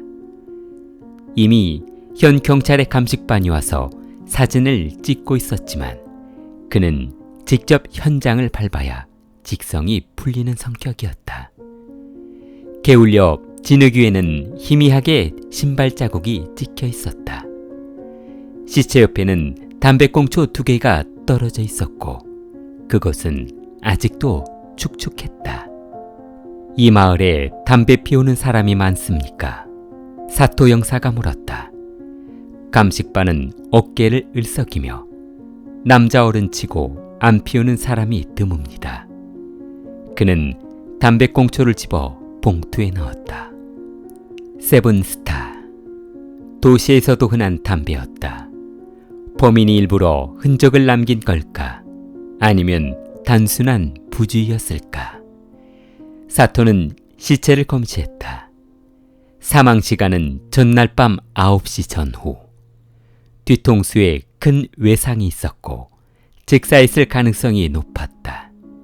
손에는 흙이 묻어 있었는데 발버둥친 흔적이라기보다 뭔가를 움켜쥔 자국 같았다.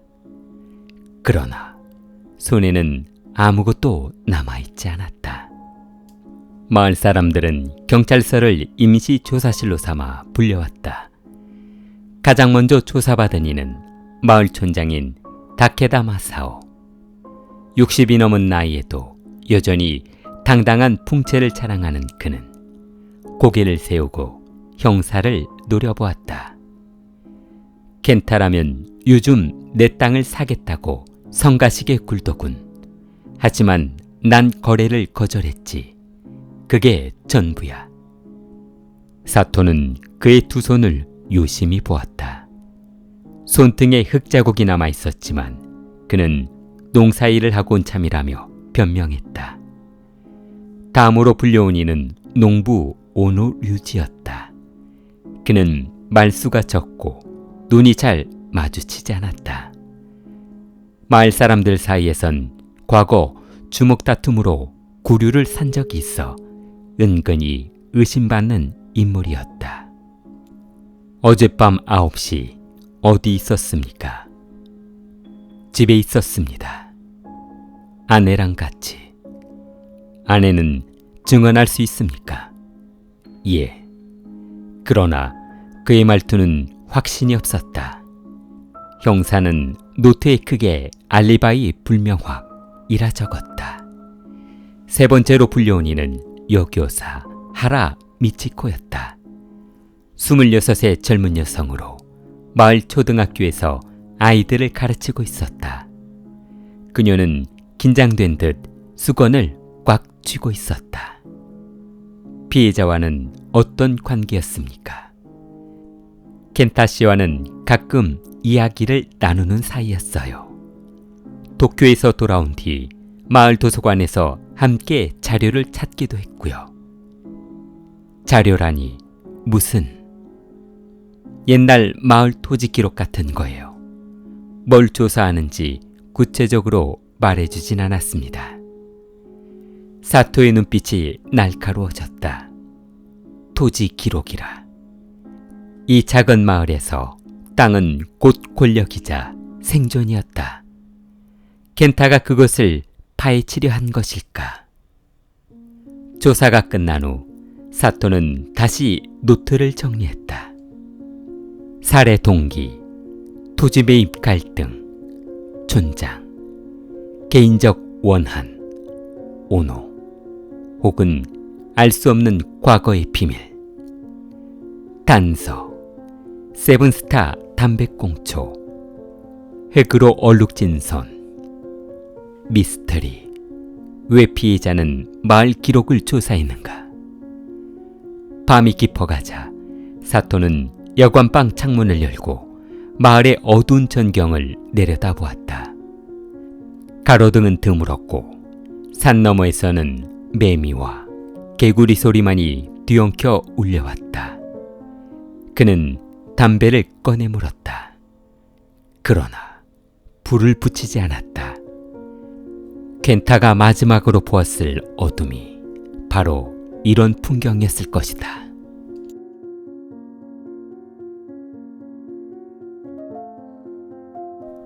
다음 날 아침, 마을 회관 앞에는 촌장 다케타의 트럭이 서 있었다.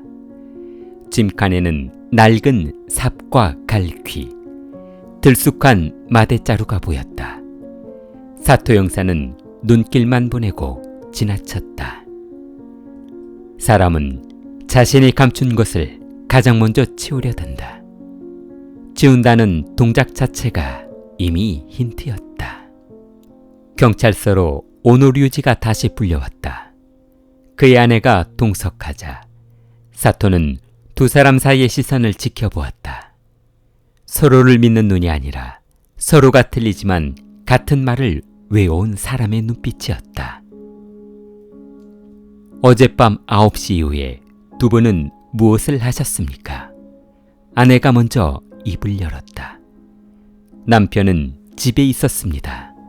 라디오를 들었어요. 8시 뉴스가 끝나고 농업 상담 프로그램이 시작할 즈음 9시 15분이요. 사토가 바로 잡았다. 그 프로그램은 매주 수요일 9시 15분에 시작합니다. 그런데 어제는 화요일이었죠. 아내 손등이 굳었다. 오노가 고개를 떨구며 미안하다. 사토가 고개를 기울이며 미안하다고 말할 대상이 누구인지부터 정하죠. 아내인지 아니면 죽은 사람인지. 오노는 조금 있다가 낮게 말했다. 밤에 산에 갔습니다. 멧돼지 울음소리가 나서 함정틀을 봐야 했습니다. 개울 방향입니까? 네. 하지만 시체를 보진 못했습니다. 담배는 피우시죠? 예. 사토는 봉투에서 담배꽁초 사진을 꺼내 보였다. 세븐스타. 이 마을에서 파는 담배가 몇 종류 안 되니 단서로서는 약하군요. 그는 사진을 보여주며 그래도 담배꽁초가 2개 중 1개는 아직 불씨가 남았고 하나는 거의 다 탔습니다. 2 사람이었을 가능성이 높습니다. 오노가 입을 다물자 아내가 그의 팔을 꼭 쥐었다. 사토는 오노를 돌려보내고 학교로 향했다. 교실 창밖으로 벽실을 논에 옮겨 심는 어른들의 어깨가 보였다. 하라마치코는 빈 교무실에서 사토를 맞았다. 책상 위에는 지도 몇 장이 펼쳐져 있었다. 대장과 지적도의 낡은 사본이었다. 요시다 씨가 찾던 자료가 바로 이겁니까? 네, 시청 기록 보관소에서 복사해 온 겁니다. 1948년과 1950년 사이의 토지 분할 기록이에요. 사토는 겹쳐진 지도를 들어 빛에 비춰보았다. 같은 마을을 그렸는데 경계선이 조금씩 다르다.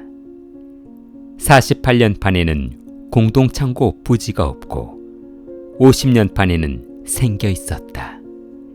대신 그 자리를 차지했던 작은 논 2필지가 사라졌다. 창고는 언제 찌었죠? 1950년에요. 쌀을 모아두었던 창고죠. 전쟁이 끝나고 수매량이 들쭉날쭉해지던 때라 회관 옆에 새로 세웠다고 들었습니다. 사토는 손가락으로 경계선이 어긋난 부분을 더듬었다. 요시다 켄타가 최근에 사들이려 했던 땅은 어디였습니까? 하라가 빨간 펜으로 지적도에 한 모서리를 찍었다. 여기 개울을 따라 내려오는 밭, 창고에서 남쪽으로 내려오다 굽어지는 곳. 거기서 며칠 전 굴삭기로 흙을 조금 판 흔적이 있었습니다. 아이들이 그 옆에서 장난을 치다 흙 속에 사람 뼈 같다며 떠들어서 제가 말렸습니다. 사토는 눈빛이 달라졌다. 뼈를 보았습니까? 아니요. 소문만. 하지만 흙에서 오래된 배틀과 못이 나왔다고 아이들 말이 들쭉날쭉했습니다. 경찰서로 돌아오는 길, 사토는 작은 신사에 들렀다. 마을 어귀의 대나무 숲 사이 작은 도리 뒤로 얇은 계단이 있었다. 신사 뒤편의 창고문은 자물쇠가 채워져 있었다. 절제 자물쇠는 비교적 새 것이었다. 열쇠 구멍에는 흙먼지가 가볍게 묻어 있었고 바로 어제쯤 닦은 듯 표면만 번들거렸다. 촌장님, 신사 열쇠는 누가 가지고 있습니까? 뒤에서 마케타 마사오가 나타났다. 나와 구역장 둘뿐이지. 어제 여셨죠. 어제는 아니고 그저께. 무엇 때문에요? 축제 준비물 확인 때문에. 축제는 가을입니다. 그렇지만 미리 볼 수도 있지. 사토는 더 묻지 않았다. 다케타의 장화에 마른 진흙이 끼어 있었다. 물기가 빠진 겨울바닥에 흙과 비슷한 색이었다. 장화 앞굽엔 가시덤불이 긁은 듯한 얕은 상처가 있었다. 개울가로 내려가는 오솔길 옆 머루 덩굴에 긁히면 저런 자국이 생긴다. 요시다 켄타와는 토지 문제로 다투셨죠. 젊은 놈이 아는 것도 없이 들쑤시고 다녔지. 마을 일은 마을 사람이 정한다. 도쿄에서 실패하고 돌아온 사내가 왜 그렇게 열심히 땅을 찾았을까요? 다케타가 어깨를 으쓱했다. 실패한 자는 집요해진다. 사토는 신사 계단에 앉아 한참을 내려다보았다. 바람이 대나무 앞을 긁었다. 잎사귀가 서로 닿는 소리는 종이와 종이가 스치는 소리와 닮아 있었다. 종이가 서로를 덮치는 방식, 지도 위 경계선이 옮겨진 방식, 그리고 무엇인가를 그 아래에 눌러덮은 방식. 그날 밤 사토는 여관방에서 요시다 켄타의 소지품 목록을 다시 꺼내 읽었다. 지갑, 열쇠 꾸러미, 오래된 인주, 접힌 엽서 한 장. 엽서 뒷면에는 도쿄 주소와 함께 짧은 문장이 적혀 있었다. 경계는 종종 사람보다 오래 간다. 그러나 어떤 경계는 사람의 두려움만큼만 유효하다. 보내는 이는 없었다. 필체는 매끈했고 잉크는 오래되지 않았다. 그는 엽서를 빛에 비춰보았다. 익숙한 필압. 문장 사이에 간격이 일정치 않았다. 누군가 급하게 하지만 오래 생각한 사람처럼 쓴 글씨. 그는 메모에 적었다. 엽서의 글씨, 여성, 혹은 펜 습관이 섬세한 사람, 하라. 그리고 물음표를 크게 쳤다.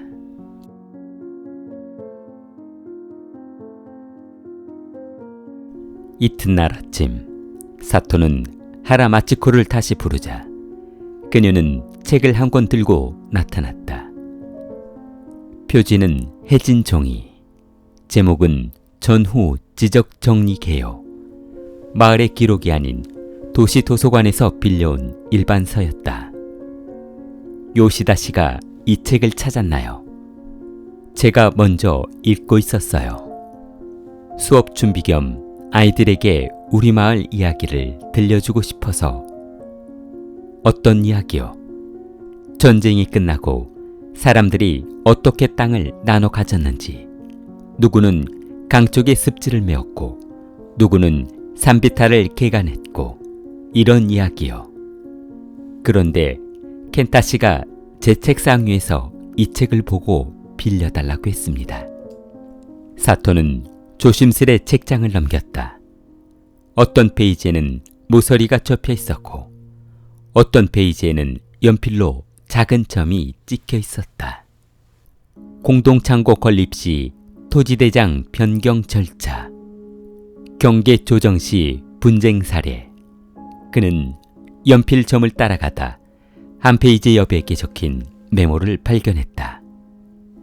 창고, 사라진 논두필지, 인부 명단, 49년 실종. 필체는 엽서에 그것과 같았다. 누가 썼습니까? 하라가 표정을 바꾸지 않은 채 말했다. 저예요. 실종은 누구죠? 우리 할머니가 자주 하던 말이에요. 전쟁이 끝나고 바로 다음에 마을에서 젊은 남자가 하나 사라졌다고. 이름이 요시다 타다오, 켄타 씨의 아버지예요. 사토는 책을 덮었다. 그 이야기는 켄타 씨에게 했습니까? 네, 처음엔 그냥 옛날 이야기처럼. 그런데 켄타 씨가 너무 진지해졌습니다. 사람들은 아버지가 도쿄로 나가서 새 가정을 꾸렸다고 했지만 그는 죽었을지도 모른다고 생각했어요. 어디에서 어떻게 그래서 창고 기록을 뒤지고 지도를 겹쳐보았죠. 그 과정에 당신이 있었습니까? 하라는 망설였다. 네, 저는 아이들에게 사실을 가르치려고 했습니다. 이 마을이 어떻게 만들어졌는지, 하지만 선이 옮겨진 걸 보면서 다른 걸 보게 됐어요. 선 아래에 무엇이 묻혀 있는지. 사토는 창밖으로 잠깐 시선을 던졌다. 운동장에서 아이들 뛰는 소리가 들렸다. 사실과 진실 사이에는 종종 아이들 울음소리 같은 틈이 있다. 알고도 모르는 척 넘어갈 수 있는 밝고 얇은 틈. 요시다 다다오의 실종을 알고 있는 사람은 누구였습니까? 노인회 몇 분, 그리고 촌장님도 아마. 근거는요. 창고 뒤편 또 하나의 창고요. 사토가 눈썹을 올렸다. 신사 뒤 창고 말입니다. 하라가 자세를 굽혔다. 거기에는 축제 때 쓰는 물건을 둡니다. 제가 작년에 아이들과 청소를 하러 갔을 때 출입문 안쪽 상자에 49년 인부 명단이라고 적힌 봉투를 보았습니다. 들춰보진 않았지만 켄타 씨에게 그 말을 했어요. 사토는 자리에서 일어났다. 같이 갑시다.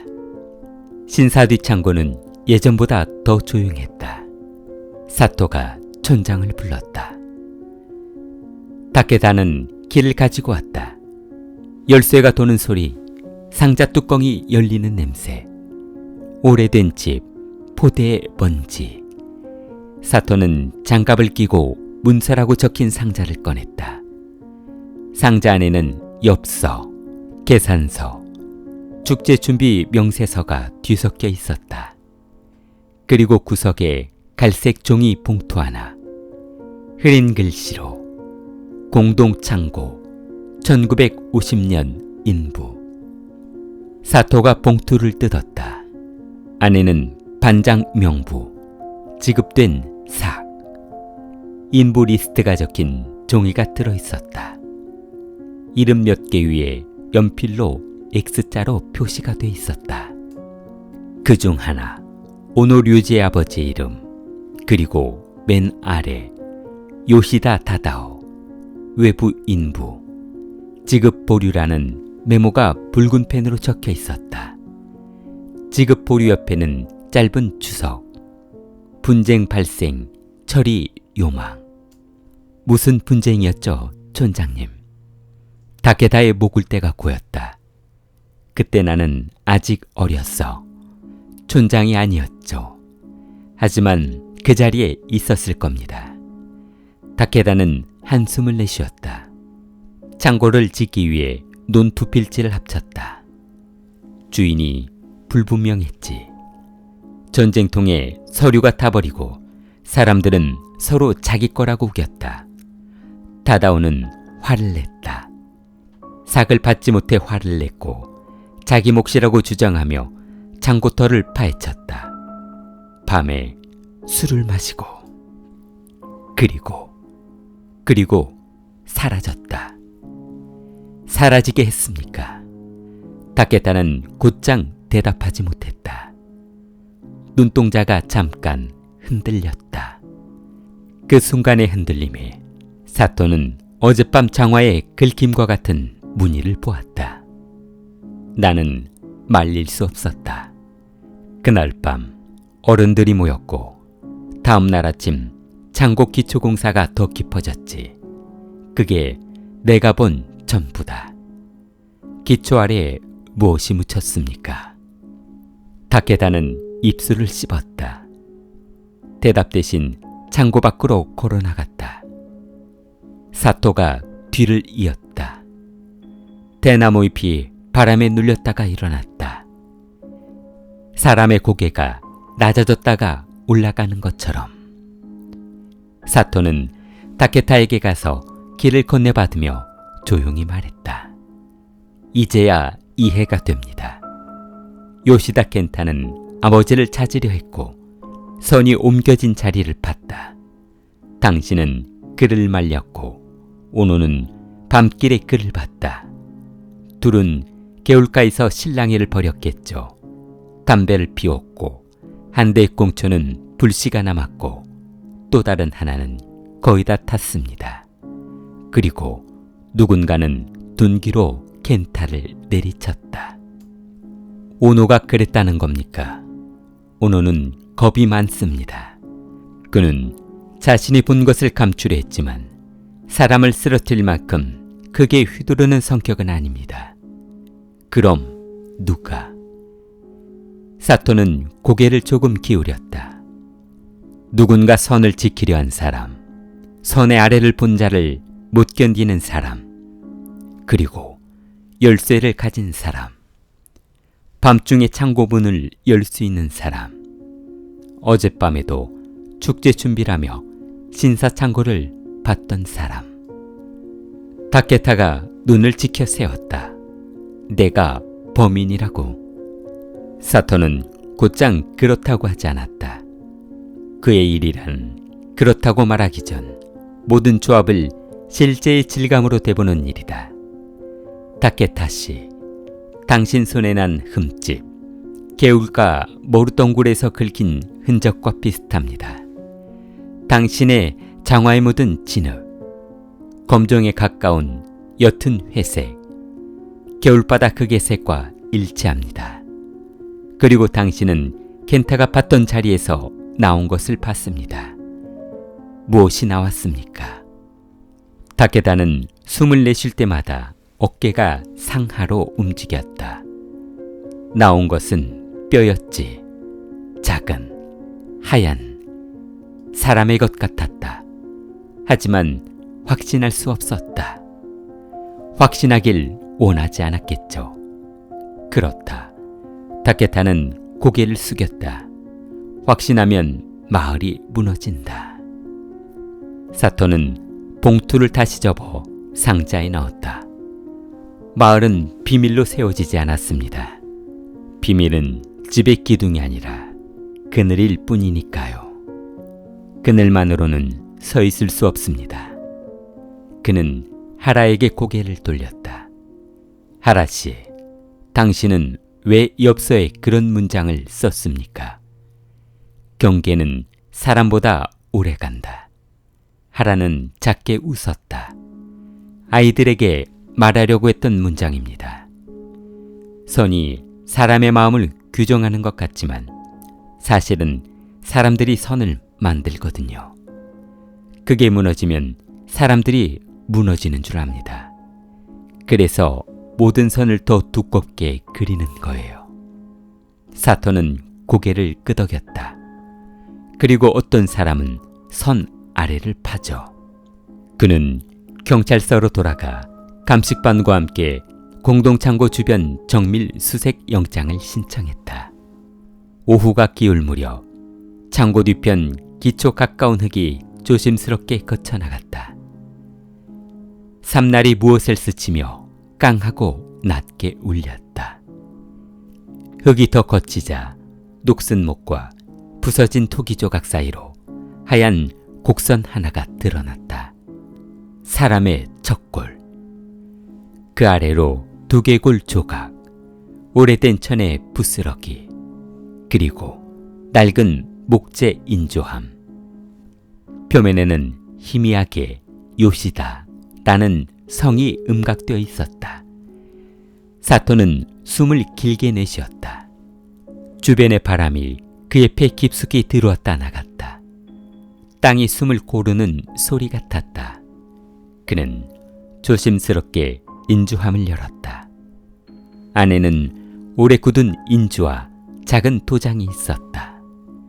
도장의 옆면엔 다다오 두 글자가 손끝으로 읽혔다. 사토는 빈 봉투를 꺼내 도장을 넣었다. 그리고 마음속에 적었다. 요시다 다다오, 여기 있다. 아들이 파헤친 자리, 선 아래에서. 해가 서쪽 산둥성 위로 넘어갈 때 사토는 회관 마이크를 빌려 마을 사람들을 모게 했다. 사람들은 공포와 호기심으로 뒤섞인 얼굴로 모여들었다. 다케다는 구역장들과 앞줄에 섰다. 오노와 그의 아내는 뒤쪽에서 서로의 손을 잡고 있었다. 하라는 아이들을 집으로 돌려보내고 마지막에 도착했다. 사토는 마이크를 잡지 않았다. 그는 그냥 또박또박 말했다. 장곡 기초에서 사람의 유해가 나왔습니다. 신원은 아직 확인 중이지만 오래된 인주함과 도장이 함께 발견되었습니다. 요시다라는 이름이 새겨져 있었습니다. 사람들 사이에서 작은 웅성거림이 파도처럼 올라왔다 꺼졌다. 어떤 이는 고개를 숙였고 어떤 이는 하늘을 올려다보았다. 사토는 그 표정 하나하나를 눈에 담았다. 오래 미뤄둔 고백의 표정들이었다. 그는 마지막으로 다케타를 보았다. 이제 필요한 건 대답입니다. 다케타가 잠시 입술을 꼭 깨물었다. 그러다 마침내 마이크 앞으로 걸어 나왔다. 그의 발소리가 나무바닥을 둔탁하게 때렸다. 그는 마이크를 잡지 않고 공회당 천장에 나무 석가래를 한번 올려다 보았다. 그리고 낮게 말했다. 우리가 묻은 건 한 사람뿐이 아니었다. 공회당의 공기가 갑자기 얇아졌다. 누군가가 의자를 밀고 일어섰고 누군가는 손으로 입을 가렸다. 사토는 한 발 앞으로 나섰다. 다케타의 다음 문장을 기다리며. 우리는 두려웠다. 전쟁이 끝나도 배급은 그대로였고 세금은 더 늘었고 누군가는 굶어 죽었다. 다다오는 술을 마시고 폭력적이었으며 창고 짓는 돈을 요구했고 너희가 내 땅을 훔쳤다고 밤마다 소리를 질렀다. 어느 날 밤 어른들이 그를 붙잡았다. 누구도 먼저 주먹을 휘둘렀다고 말하지 않았다. 그저 다음날 기초공사는 더 깊어졌다. 사토는 그의 목소리에서 한 사람의 죄와 여러 사람의 죄가 뒤섞이는 소리를 들었다. 여러 사람이 동시에 가해자일 때 죄는 이름을 잃는다. 이름을 잃은 죄는 오래 산다. 오래 사는 죄는 마을이 된다. 그는 조용히 고개를 끄덕였다. 요시다 켄타는 왜 죽었을까요? 다케타는 기침을 했다. 그는 두려움이 만든 선을 지우려 했다. 사토는 더 묻지 않았다. 이제 그는 알았다. 남은 건 그 밤을 실제 시간으로 조립하는 일과 산자들이 감당해야 할 몫을 법의 언어로 옮기는 일뿐이었다. 그는 속으로 적었다. 범행 동기는 은폐의 연쇄, 범죄에 사용된 무기는 둔기, 참가자 미상 다수, 직접 실행자 다케타와 오노, 혹은 제3자. 해가 완전히 졌다. 공회당 바깥으로 나가면 골목길에 가로등 불이 한두 개 켜 있을 것이다. 그 불 아래에서 누군가는 담배를 피우고 누군가는 고개를 숙일 것이다. 오늘 밤 이 마을에는 막 시작된 밤보다 오래된 밤이 겹쳐질 것이다.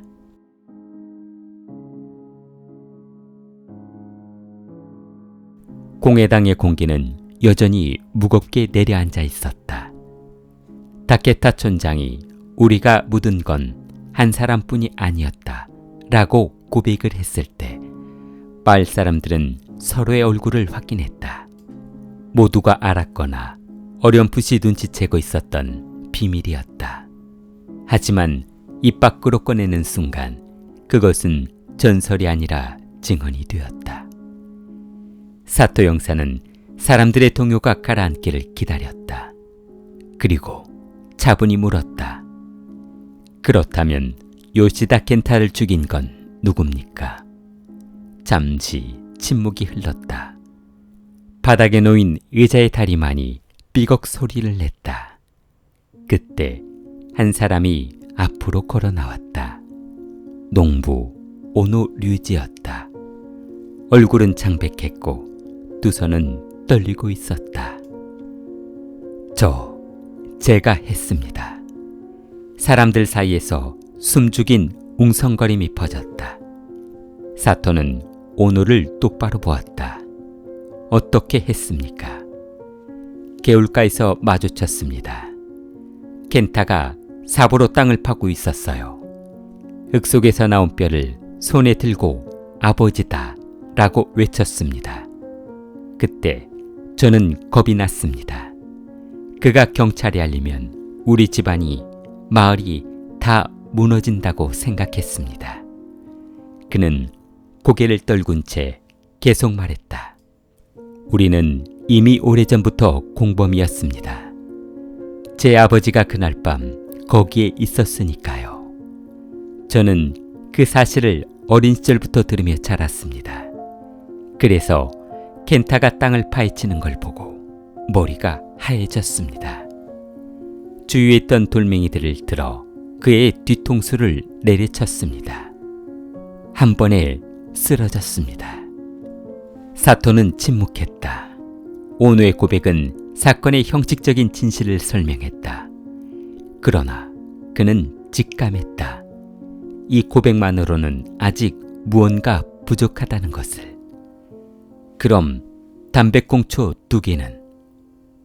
저 혼자 피웠습니다. 2개를 동시에 피웠다고. 잠시 정적이 흐르고 긴장을 풀려고.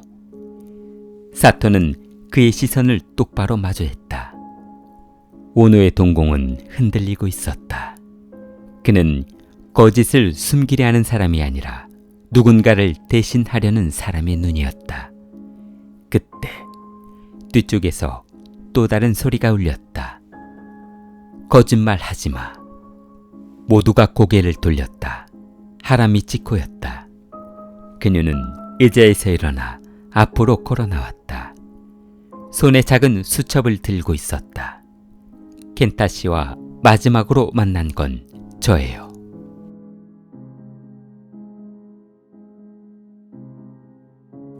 사토의 시선이 하라에게 옮겨졌다. 그녀의 얼굴은 창백했지만 목소리는 단호했다. 그날 밤 저는 켄타 씨와 함께 있었습니다. 그는 저에게 아버지의 유골을 찾겠다라고 말했습니다. 저는 말렸습니다. 하지만 그는 개울가에서 삽질을 멈추지 않았습니다. 순간 오노 씨가 나타났고 우리 셋은 말다툼을 했습니다. 사토가 물었다. 그리고 갑자기 뒤에서 촌장님이 나타났습니다. 순간 회관은 얼어붙었다. 타케타는 눈을 감았다. 하라는 떨리는 숨을 몰아쉬며 계속했다. 촌장님은 둔기를 들고 계셨습니다. 켄타 씨가 손에 쥔 뼈를 치우라고 고함을 질렀습니다. 켄타 씨가 이건 제 아버지다. 감출 수 없다라고 소리치자 촌장님은 그를 내리쳤습니다. 저는 비명을 질렀고 오노 씨는 그 자리에 얼어붙었습니다. 그 뒤 촌장님은 우리에게 말했습니다. 이건 모두를 위한 일이야. 입을 다물어라. 사토는 조용히 고개를 끄덕였다. 오노가 고백한 것은 자신이 범인이라는 허위 고백이었다. 그는 평생 마을의 죄를 등에 지고 살아온 집안의 아들이었고 마을을 위해, 아버지를 위해 자신이 죄를 대신 떠안으려 했던 것이다. 사토는 다케타를 향해 물었다. 맞습니까? 타케타는 천천히 고개를 들었다. 주름진 얼굴 위에 긴 세월의 그림자가 겹쳐 있었다. 그래, 내가 했다. 그의 목소리는 낮았지만 회관 안에서는 누구보다 크게 울렸다. 나는 마을을 지키려 했다. 타다오도, 켄타도 결국 선을 넘은 자였다. 선을 넘으면 마을은 무너진다. 나는 그것을 막으려 했다. 그게 내 임무라고 믿었다. 그는 두 손으로 얼굴을 감쌌다. 하지만 결국 내가 무너뜨린 건 마을이었다. 사토는 천천히 메모를 덮었다. 진실은 드러났다.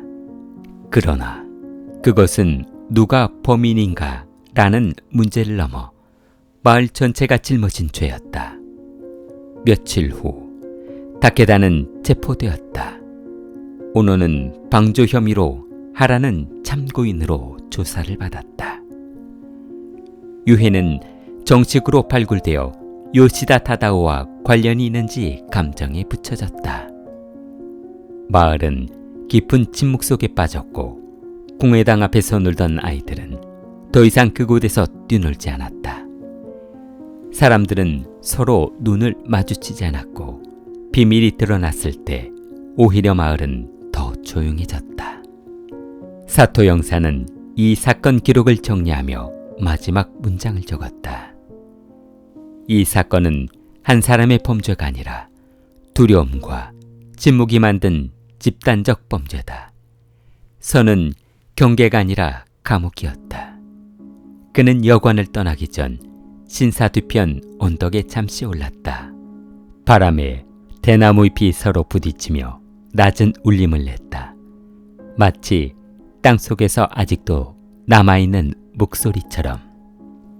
사토는 가만히 눈을 감았다. 이 마을의 밤은 오랫동안 끝나지 않을 것이다. 하지만 언젠가는 아이들이 새로운 선을 긋고 그 위에 새로운 이야기를 쓸 날이 올지도 모른다. 그는 발걸음을 돌려 산길을 내려갔다. 멀리 새벽의 첫 기차가 마을을 향해 달려오고 있었다. 킬리를 사랑하는 마음을 좋아요와 구독으로 표현해보세요. 킬리였습니다.